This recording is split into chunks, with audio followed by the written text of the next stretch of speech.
A Escola Municipal de Ensino Fundamental Emília Vieira da Cunha localiza-se no município de Cachoeira do Sul, na localidade de Porteira 7. Próxima à escola encontra-se a Fazenda Atafona, antiga Fazenda São José. A propriedade é em estilo colonial e preserva aparatos dos escravos, peças que remontam aos meados do século XIX. Sendo um exemplo de patrimônio histórico e cultural, pois faz uma referência à sociedade do passado, bem como vincula fatos memoráveis.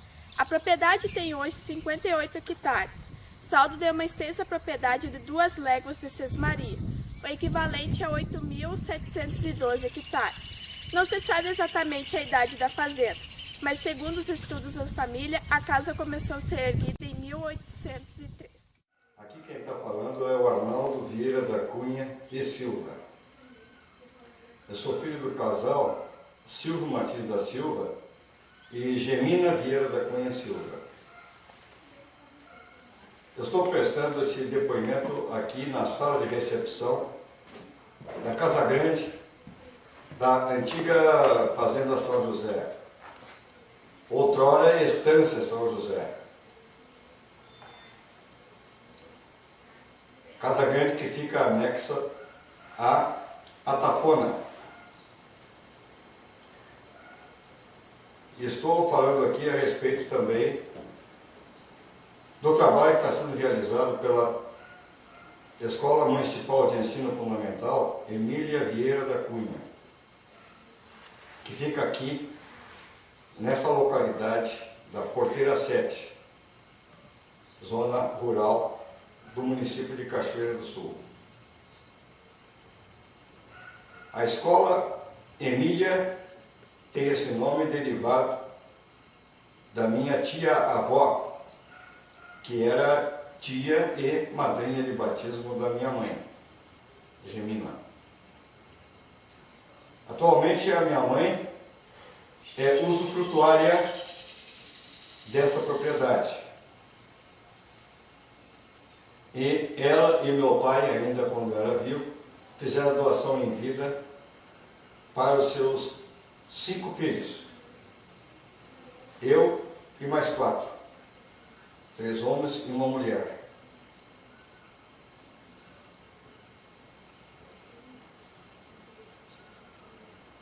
Esse depoimento faz parte, então, de um trabalho que está sendo realizado pela escola e que aborda vários aspectos desta propriedade. Como ela é muito antiga,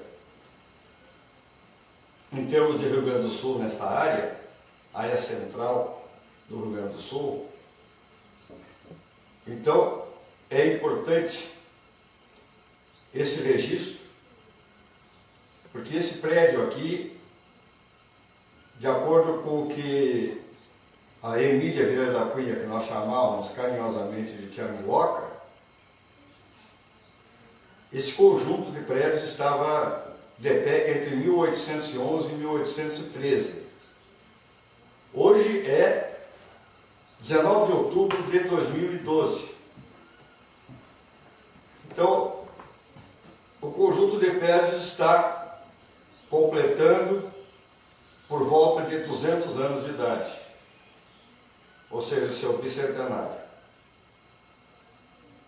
Em meados do próximo mês de dezembro, deve estar sendo assinado aqui o decreto que declara este conjunto de prédios, da Casa Grande da Atafona, como patrimônio histórico e cultural do município de Cachoeira do Sul. Nós estamos aqui na sala de recepção.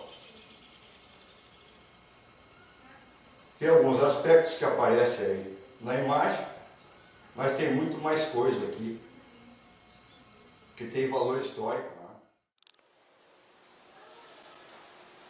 A principal atividade da estância consistia no aproveitamento de campos naturais para a criação de bovinos, ovinos, cavalares e mulares. A carne abundante era o alimento básico. O leite e seus derivados constavam entre a alimentação diária. Pelas dificuldades ingentes na obtenção de gênero, a estância produzia milho, feijão, mandioca, batata doce, abóbora, moranga e alguns temperos. A autossuficiência faltavam apenas açúcar, sal e café. Uma das principais atividades da fazenda relacionava-se à atafona. A atafona consiste numa grande casa ou galpão, onde encontramos um conjunto de máquinas e instalações importantes para se produzir a farinha de mandioca. Na alimentação cabocla sul-rio-grandense, a farinha de mandioca resultante desse processo é utilizada principalmente para engrossar o feijão, como complemento ao churrasco e, por fim, sob forma de pirão, acompanhando o fervido de carne, o peixe e misturado ao leite, o cuscuz como sobremesa preparado ao bafo d'água fervente. Além da farinha da mandioca, fabricava-se o polvilho para roscas e para engomar golas, rendas e punho de camisa. As atafonas eram movidas inicialmente a força humana ou animal. Com o decorrer do tempo foram se aperfeiçoando, passando a utilizar força hidráulica ou mecânica. Tecnologia essa que não chegou à Estância São José. A produção da farinha começava a final de abril e se estendia até setembro, quando então recomeçava o plantio da mandioca para o próximo período. A família e os empregados estavam constantemente envolvidos em preparar a terra, plantar, colher a mandioca e produzir a farinha. Os primeiros cuidados com a produção da farinha começavam no momento da colheita da mandioca. A quantidade de raiz a ser colhida deveria ser adequada à jornada de trabalho e também à temperatura do dia. Quando fazia frio, era possível colher a mandioca para até 3 dias de produção. No calor, a mandioca colhida deveria ser preferencialmente aproveitada no mesmo dia. Caso contrário, a mandioca preteja. A raiz, depois de colhida, era levada até a atafona, em carretas puxadas por junta de bois. Lá era colocada em cesto de taquara e descascadas a faca. Trabalho esse feito por mulheres ou crianças. Nesta época havia a turma da mão suja e a turma da mão limpa. A primeira turma pegava a mandioca ainda suja e com casca, e descascava até a metade. A segunda turma, com a mão limpa, pegava o lado descascado e descascava o restante. Depois, no cevador, um cilindro coberto com pequenas lâminas dentadas. A mandioca passava pelo processo de cevagem, que é a transformação da raiz, numa pasta muito úmida e densa. Essa massa é posteriormente colocada em tipitis, aqui na nossa região são chamados barricas, levados à prensa cujo fusco se encaixa sobre os tipitis. São girados manualmente para que o excesso de água possa ser retirado através do processo de compactação da massa. Esse processo durava aproximadamente 12 horas. Depois do processo de secagem na prensa, a massa é retirada em forma de torrões. A massa ainda crua passa por um processo de peneiração, antes de ir ao forno. No forno, ocorre o último processo da fabricação da farinha de mandioca, que servia como uma das principais matérias, base da alimentação dos nossos antepassados. Para que a farinha não fique poeirenta, ou seja, muito fina e sim mais granulada, o segredo está em controlar a velocidade de giro das pasas e a quantidade de calor da fornalha. Antes de ser ensacada e pesada, a farinha ainda passa por um processo de retirada de partículas mais grossas. Além da farinha e da raspa, o polvilho azedo também era produzido na tafona, subproduto da farinha. Ele é o fino pó decantado do líquido branco resultante da prensagem da massa de mandioca. As mulheres é que ficavam encarregadas da obtenção do polvilho. Era utilizado como ingrediente para o preparo de bolos para o consumo familiar. Os equipamentos estão próximos de maneira que o processo de fabricação da farinha se realize com o menor esforço possível. Nos primeiros tempos, a farinha saía das atafonas, nos lombos de burro ou em carretas puxadas a boi. A produção do charque era necessário para prolongar a duração da carne, que serviria para consumo entre 2 carneações. O charque, vulgarmente conhecido como carne seca, está presente na culinária popular, em pratos tão apreciados como a feijoada e o arroz de carreteiro.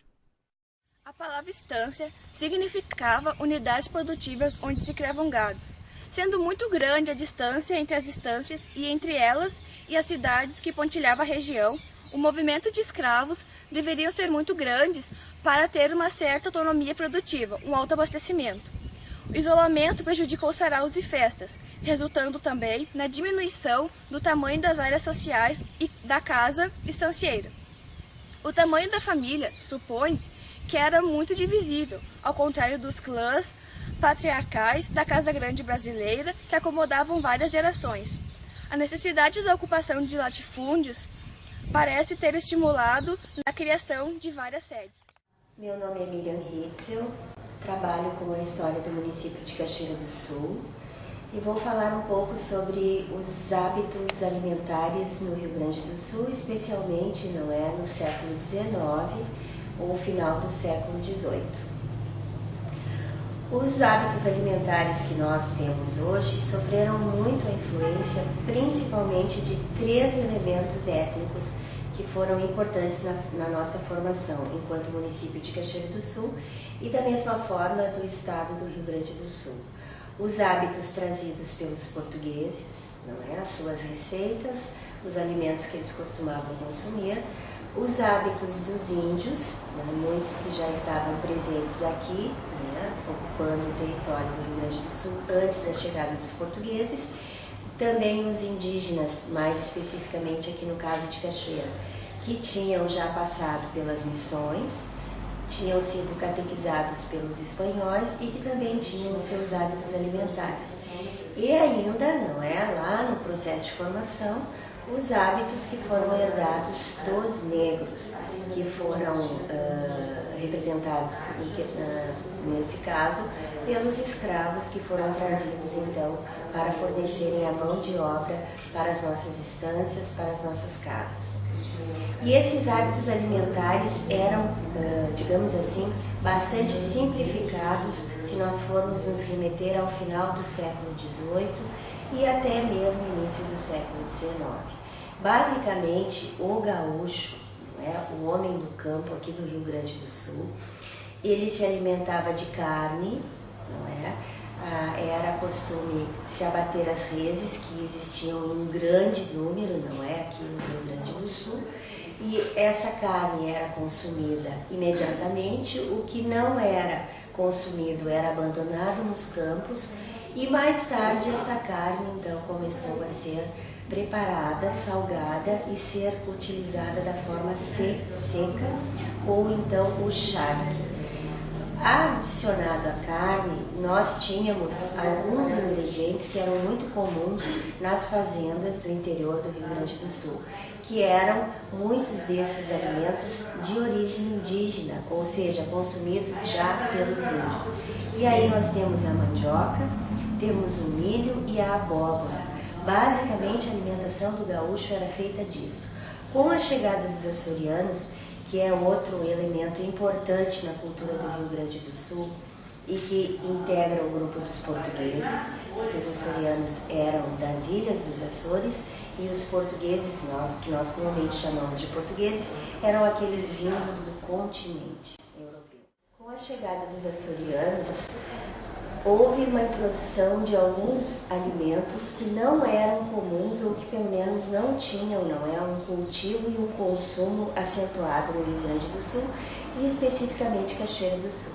Os açorianos trouxeram com eles o hábito de cultivar hortas, cultivar videiras, E daí eu costumo sempre dizer para as pessoas para quem eu falo sobre a nossa alimentação, que as parreiras na nossa região, que as uvas, elas têm uma tradição açoriana e não italiana. Na Serra, os italianos introduziram o cultivo da uva.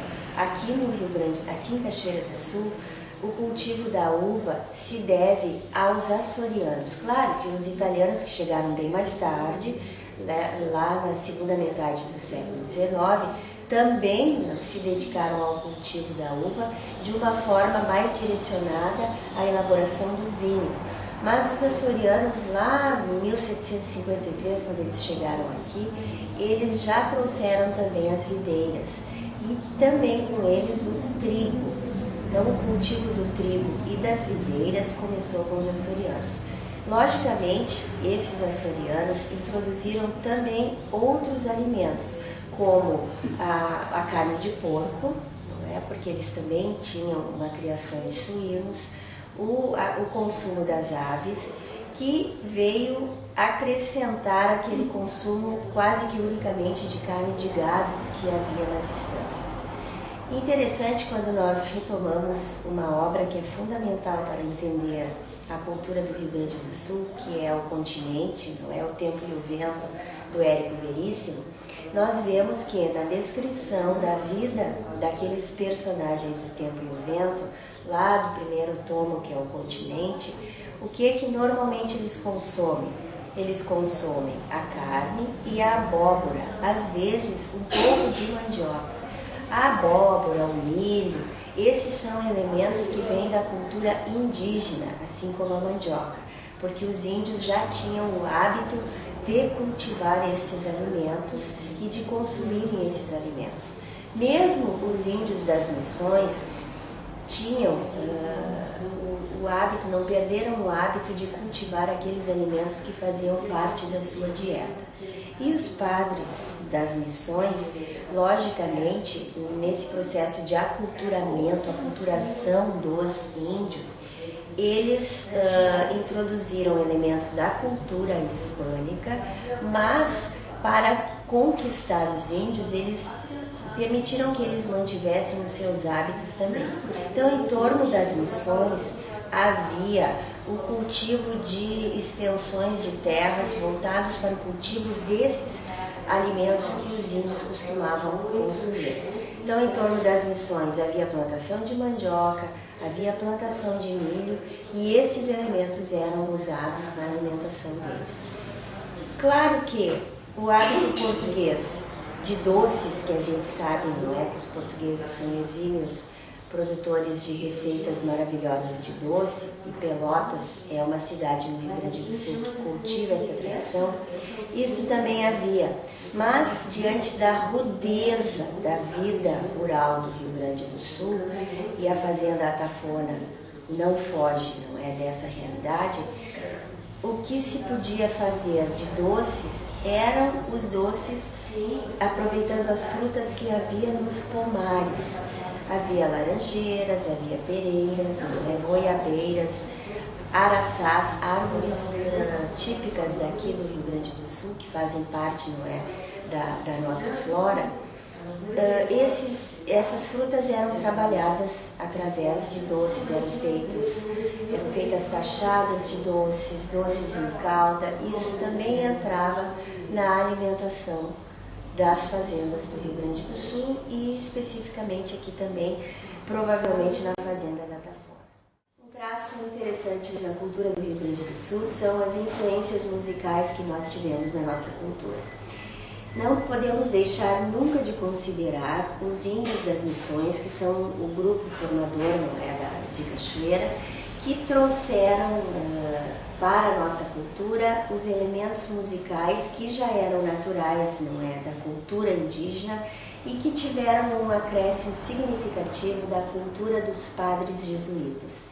Nós sabemos que nas missões jesuíticas, e Cachoeira, não é, tem parte muito significativa na sua cultura dessa tradição missioneira, que os índios aprendiam a tocar instrumentos musicais, porque os padres tinham toda uma preocupação em catequizá-los, quer dizer, convertê-los para a religião cristã, para o catolicismo, e havia todo um ritual voltado, não é, para a celebração de Deus, para a celebração dos cultos litúrgicos, e os índios precisavam então aprender a tocar instrumentos musicais para enriquecer todos esses cultos, para que houvesse apresentação de canto coral, para que houvesse apresentação musical durante esses atos religiosos. Então, os índios aprenderam a tocar instrumentos variados, e esse elemento musical entrou com muita força dentro da cultura que se formou aqui em Cachoeira, especificamente falando de Cachoeira. Nós sabemos de índios que tocavam violas, não é? Que tocavam percussão, já aproveitando o elemento da sua própria cultura, com o incremento da cultura trazida pelos jesuítas, e que esses elementos todos musicais entraram na nossa cultura definitivamente. E isso podia ser visto nas festividades que aconteciam, todas elas voltadas, não podemos esquecer que a grande celebração que havia na cidade ou na vila, não é, daquele tempo, nos pequenos povoados daquele tempo, eram voltados para os atos e celebrações religiosas. Nas casas e nas fazendas também havia as celebrações voltadas quase que exclusivamente para os momentos de celebração religiosa. Então, todas as festas voltadas para os padroeiros, e quase todas as cidades tinham os seus padroeiros, as próprias fazendas têm os seus padroeiros. No caso da fazenda São José, pelo próprio nome, não é? O padroeiro, teoricamente, ou pelo menos pelo que se deduz do nome, seria São José. Existe até um oratório, não é? Na fazenda São José, que não tem a imagem de São José, tem a imagem de Nossa Senhora. Mas, de uma forma geral, todas as celebrações e a música voltada para essa celebração tinha uma matriz sacra. Também nós não podemos deixar de considerar a enorme significação da musicalidade trazida pelos negros dentro da nossa cultura.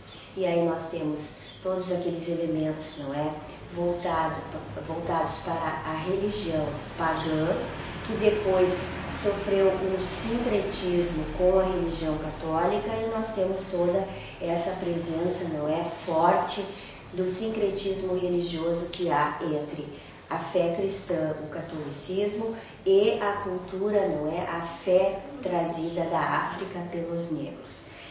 E nas fazendas há, claramente, nós sabemos, através do estudo da história, que havia um perfeito sincretismo entre as celebrações religiosas dos donos da casa de fazenda e as celebrações religiosas e ditas pagãs que os negros faziam na senzala. Essa mistura deu um caldo cultural muito rico para o Brasil inteiro e aqui no Rio Grande do Sul também. Como é que se celebravam as festas? O que as famílias, principalmente do interior e da zona rural, e mais especificamente da Fazenda São José, faziam nas as suas festas e as suas comemorações, quais eram? Notadamente as de origem cristã. Quando o padre, não é, da vila podia ir, e isso era esporadicamente, até as fazendas, havia a celebração de batizados, havia a celebração dos casamentos, e nestes momentos havia logicamente festa, em primeiro lugar para a recepção do padre. O padre era recebido, não é? Daí vem a tradição de que o padre gosta de comer bastante. O padre era sempre recebido com um almoço diferenciado, um almoço especial, com doces, com o que eles tinham de melhor para apresentar de iguarias. E no final das celebrações religiosas, que eram essas festas de batizado, de casamento, havia uma celebração e entravam todos os elementos que poderiam, não é, mostrar um momento de alegria. E aí entrava também a música. Na Fazenda de São José nós sabemos, pela tradição, aí entra a tradição portuguesa, que havia um piano, não é, na Fazenda São José, e logicamente este piano era utilizado nestes momentos de festa. Mas é um piano já bem mais, uma época bem mais próxima de nós, lá no século XIX, a partir do momento em que a Fazenda São José foi erguida e ela começou a existir como uma fazenda, é provável que este piano não estivesse lá ainda. Mas então o que se imagina? Que algum instrumento musical que houvesse por lá animasse, não é, estas festas. E se não houvesse um instrumento musical, que não há registro nas minhas pesquisas, na Fazenda São José, além do piano, provavelmente havia, não é, o uso daqueles elementos que os próprios negros da fazenda deveriam ter. Meu nome é Lair Vidal da Silva, eu sou professora municipal aposentada e estou aqui para contribuir então com esse trabalho. A apresentando a influência, o legado, a contribuição dos negros na dança da nação brasileira e na culinária. Mas falar de dança é dizer que a nação brasileira tem toda essa musicalidade, toda essa questão de corpo, de calor, de ginga, de molejo, de manha, que se traduz na agilidade do futebol e nos pés que socam o chão na roda de samba, na roda do batuque. Toda essa musicalidade da nação brasileira deve-se à contribuição dos negros. A presença dos negros é que dá esse caráter, essa cara, essa identidade musical e mundialmente conhecida para a nação brasileira. E falar da dança em primeiro lugar, quero trazer o carnaval como essa participação importantíssima dos negros, que dá para o carnaval festa pagã europeia. São os negros que dão essa conotação, que fazem esse diferencial do carnaval. É a presença do negro que transforma esse carnaval nesse algo vivo, que é a marca registrada da nação brasileira. Mas no início não fora assim. Os brancos ficavam a ver os negros a dançar nos seus cordões, nos seus blocos, nos seus ranchos, no seu samba de roda, no seu batuque. Os brancos olhavam, faziam o seu carnaval e de cima dos seus sobrados contemplavam os negros nos seus batuques, nas suas rodas de samba, e sentiam que ali é que estava o gostoso do carnaval. Aquilo sim é que estava bom, mas não podiam participar. Mas aquilo foi contagiando. Os negros descem o morro e trazem o samba, o batuque, o samba de roda, trazem para a avenida. E acabam dando então esse caráter diferenciado do carnaval europeu. É a presença do negro então que transforma o carnaval no que é e faz a nação brasileira internacionalmente conhecida pelo um dos aspectos, o carnaval. O afoxê, o batuque como religiosidade, legado cultural dos nagôs e urubás, e o batuque ritmo, cadência, música, dança. O caxambu, a congada ou congo, que é uma dança dramática, o lundu, o maracatu, o maculelê, que é uma dança africana exclusivamente dançada por homens. E aqui há que salientar que as invernadas artísticas de dança gaúcha, há uma música, uma dança dançada exclusivamente por homens, pelos peões, que é a dança dos facões. E a dança dos facões a gente tem no Rio Grande do Sul por influência dos negros aqui. Seria então uma variante do maculelê, que em África também é uma dança marcada com varas, com paus, dançada exclusivamente por homens. E aqui no Rio Grande do Sul a gente tem então, por influência do maculelê, a dança dos facões. Contribuição dos negros para a dança gaúcha do Rio Grande do Sul. Temos também o machixe, dança proibida, dança de cabaré, o samba, o maçambique e quicombis.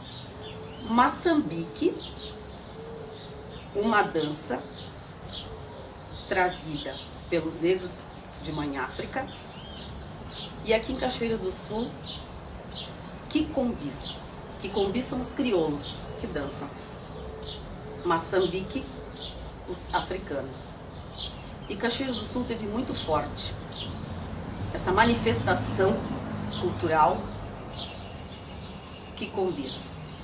Os negros vinham do então Amorim, vinham para a Rua do Loreto, que seria o centro da cidade, mas antes eles marcavam o assalto, o dito assalto. Mas o que era o assalto? O assalto era fazer uma agenda antecipada na casa das famílias abastadas da Rua do Loreto, comunicando que os quicombis iriam chegar naquela casa. Aquela família, então, preparava seus licores, seus refrescos, seus quitutes, suas guloseimas para receber os quicombis. Preparava um trono para o rei Congo e um trono para a rainha Ginga. E os negros vinham, então, com seus ritmos, com sua indumentária, e toda a cidade, então, parava para assistir, participar, acompanhar, apreciar a dança dos negros, os quicombis, sempre em dia de reis, 6 de janeiro. E conta a história que a grande animadora dos quicombis em Cachoeira do Sul era a belíssima negra, cujo nome era Bárbara. E quem a descreve sua beleza e ainda faz um acréscimo, que contrastava com sua negritude, sua arcada dentária perfeita, que era uma risca de giz em quadro negro. Então não havia quicombi sem a presença da negra Bárbara. Ela é citada e outros negros também.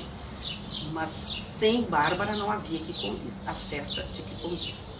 Então, Cachoeiro do Sul teve essa manifestação cultural dos negros e, mais adiante, o carnaval da cidade de Cachoeiro do Sul resgata essa manifestação e faz o assalto. O assalto seria chegar na casa de alguma família e receber contribuição para a confecção das fantasias, dos instrumentos de percussão. Então, o assalto. O assalto é um legado ainda da manifestação cultural dos quicombis, no período ainda da escravidão na cidade de Cachoeira. Então, um pouco da questão da influência dos negros na dança, no ritmo, na percussão, na manifestação da alegria do corpo, da expressão corporal, né, que é contribuição, então, dos negros. A comida, a culinária. É impossível transitar na cozinha sem perceber o grande legado africano, o grande legado das mulheres negras. E que, aliás, diga-se de passagem, o saber, a arte da culinária foi sustentação para a mulher negra na pós-abolição, porque sustentar a família de onde? Do quê? Viver do quê? Sair da fazenda sem ira nem beira? Que liberdade é essa que não te dá acesso à terra, nem ao trabalho, nem emprego? Então muitos ficaram na fazenda e a mulher negra transformou essa arte, essa sabedoria, esse saber, esse conhecimento da culinária na sustentação da família. E aí alguns pratos, a gente tem alguns pratos então que estão aí na nossa mesa, desde o mexer a comida com colher de pau, isso é um legado africano. Temperar a comida com pimenta é um legado africano, né? Isso é saber das negras. Tá? Temos o abará, o acarajé, que agora é tombado como patrimônio cultural. O acarajé, comida de orixá, é tombado agora como patrimônio cultural.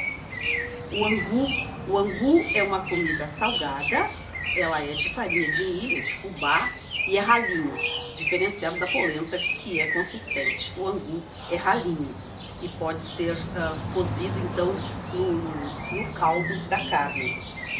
A canjica, que pode ser doce ou salgada, com amendoim torrado, com coco, com leite moça, com canela, com cravo. E pode ser também salgada, feita com carne de porco ou com galo velho, para comer em dia de frio. Saborosíssimo.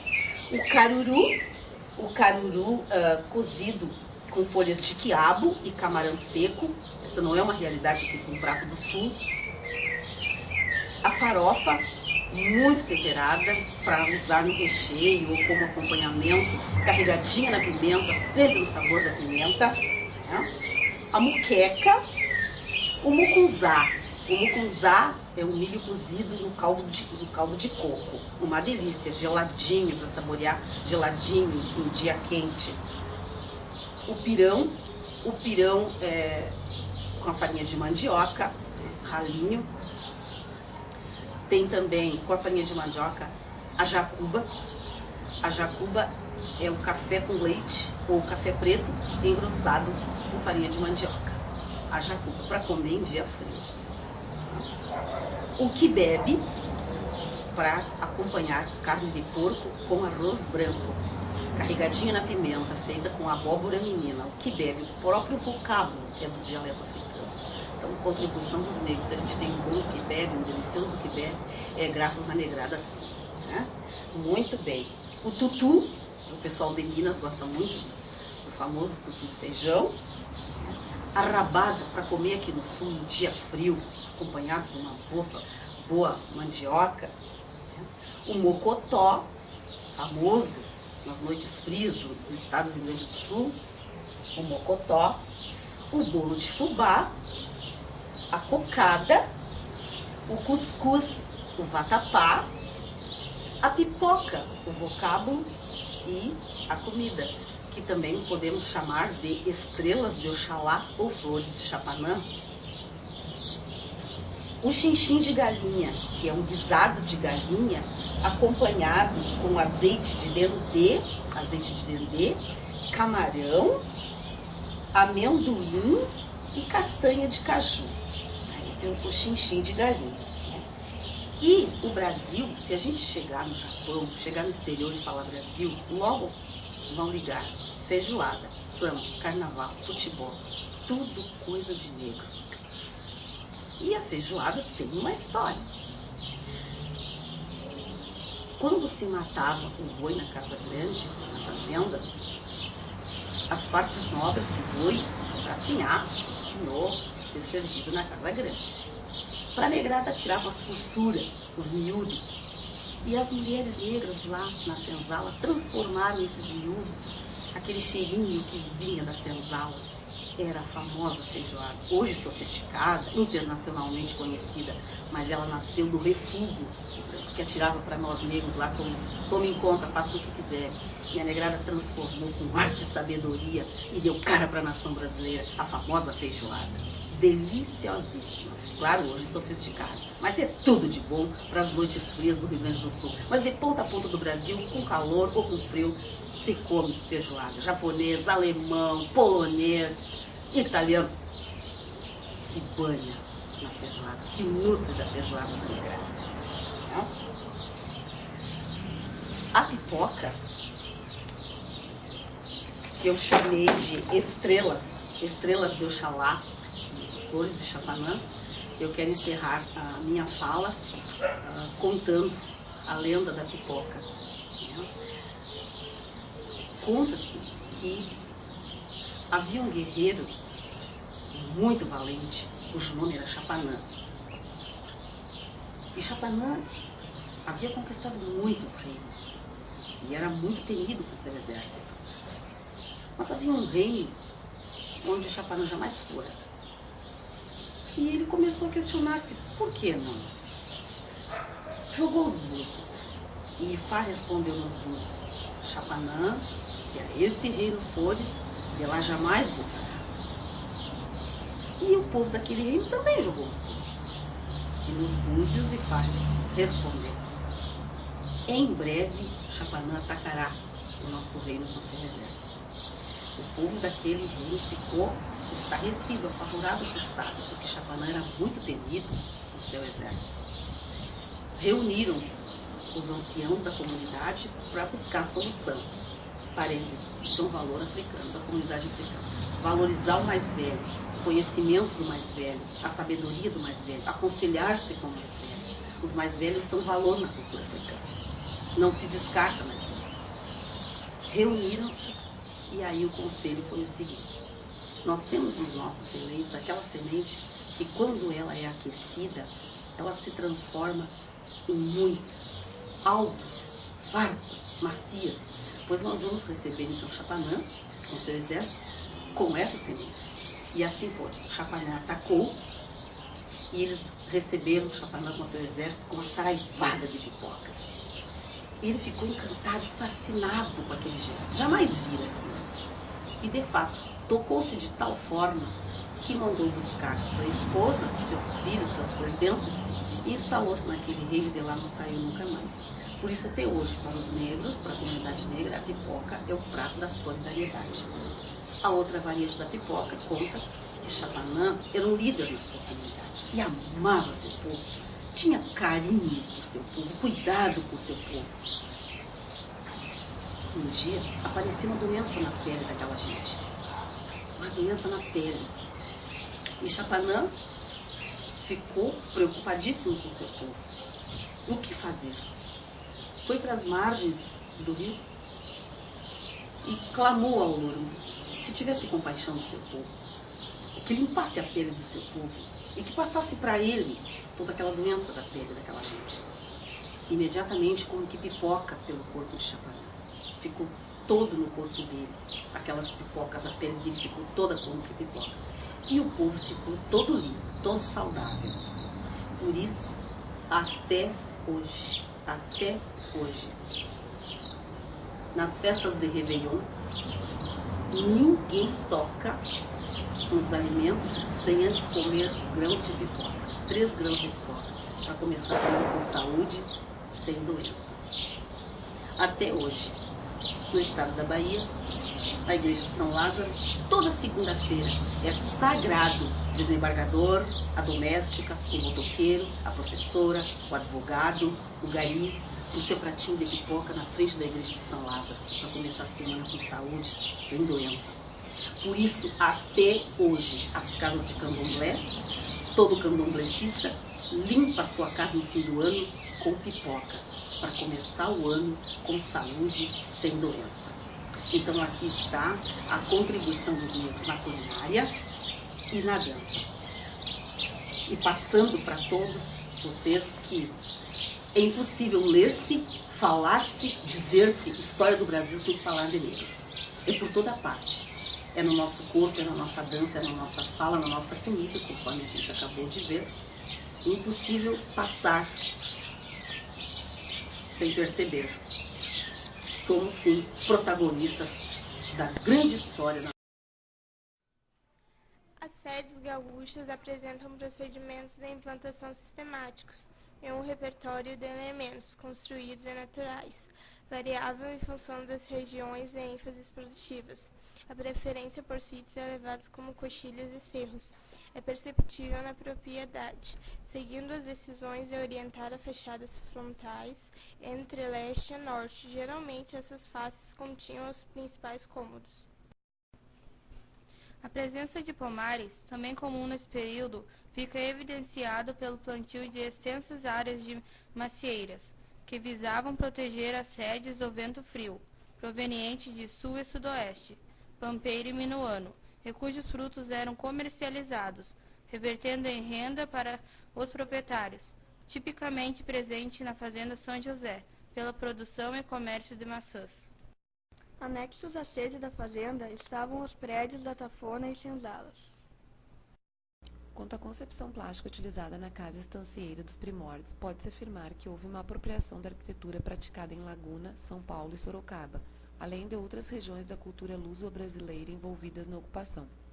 Essa arquitetura sofreu adaptações graduais como resposta aos condicionantes geográficos e culturais locais, aproximando-se de uma expressão regional.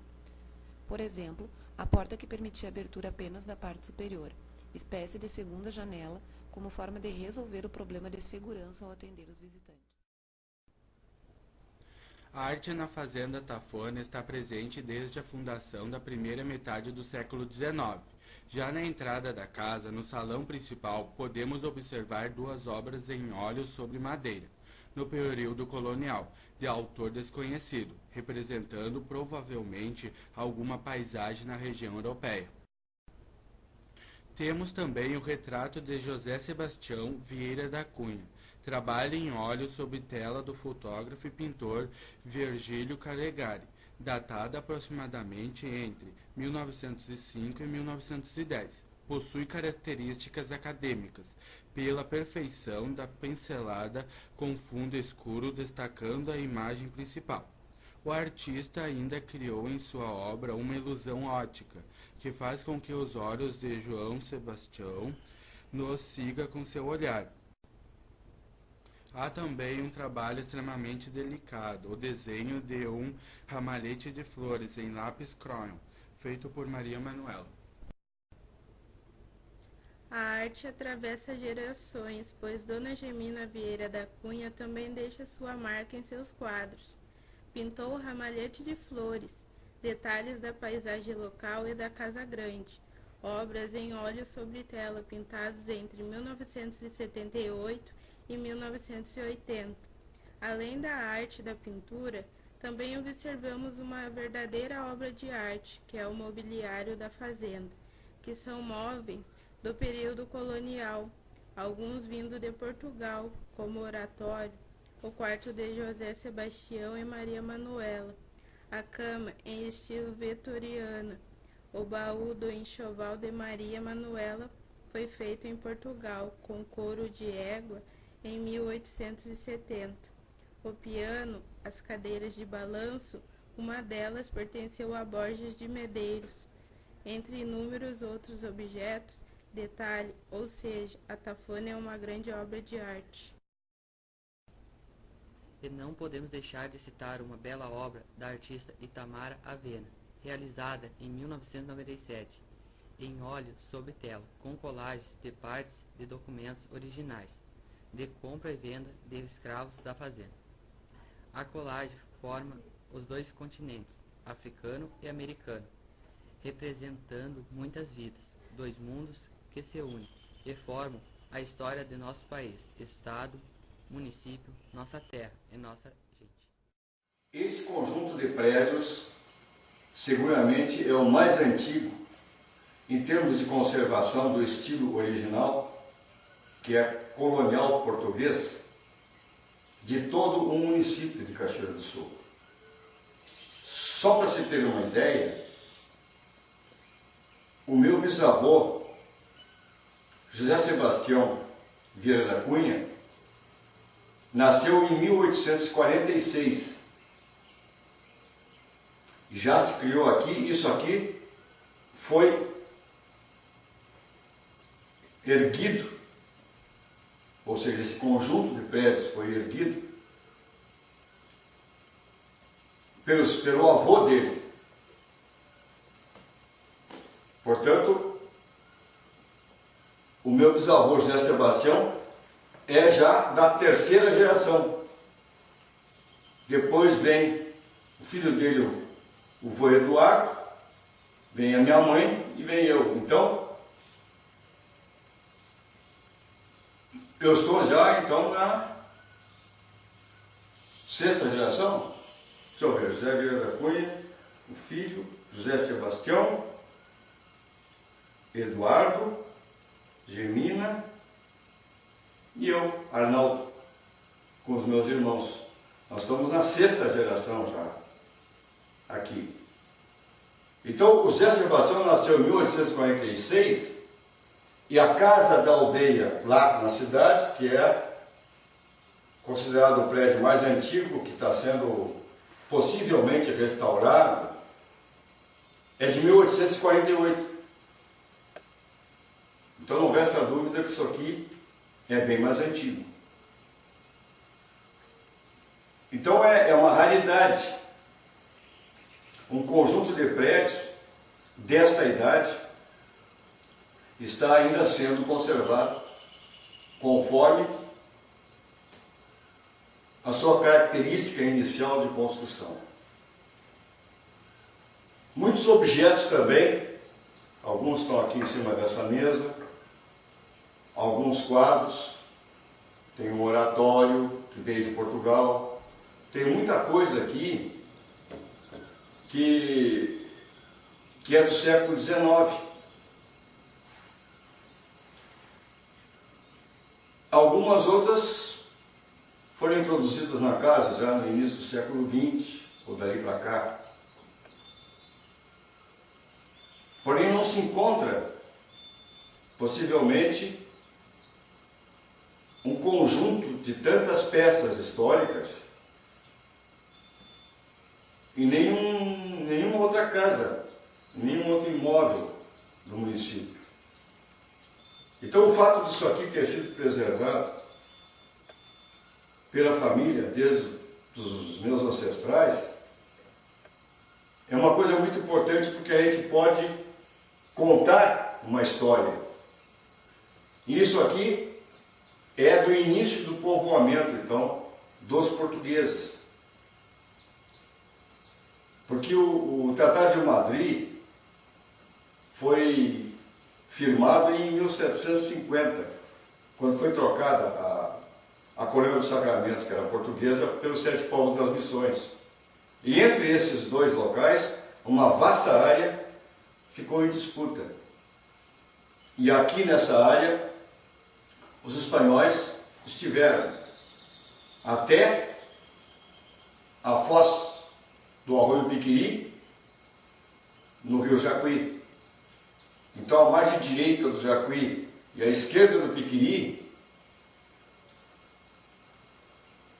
demarca o final da ocupação espanhola.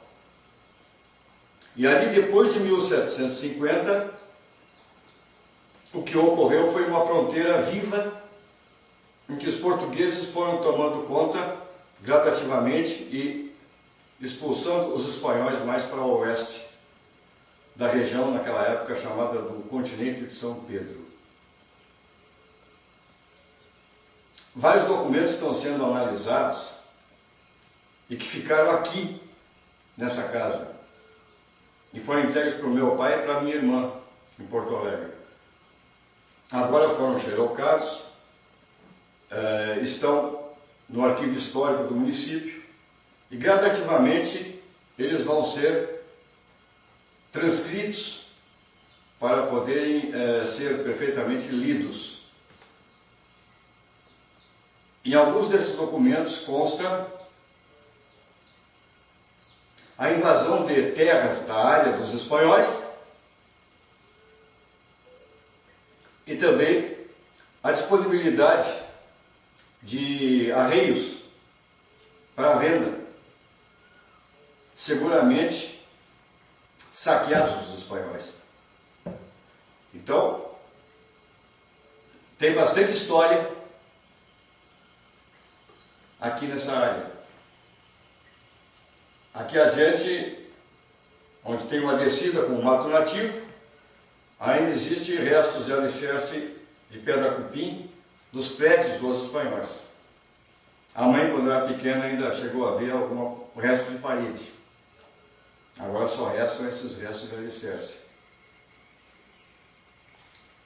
Eu acho importante que, pelo menos num local, aqui em Cachoeira,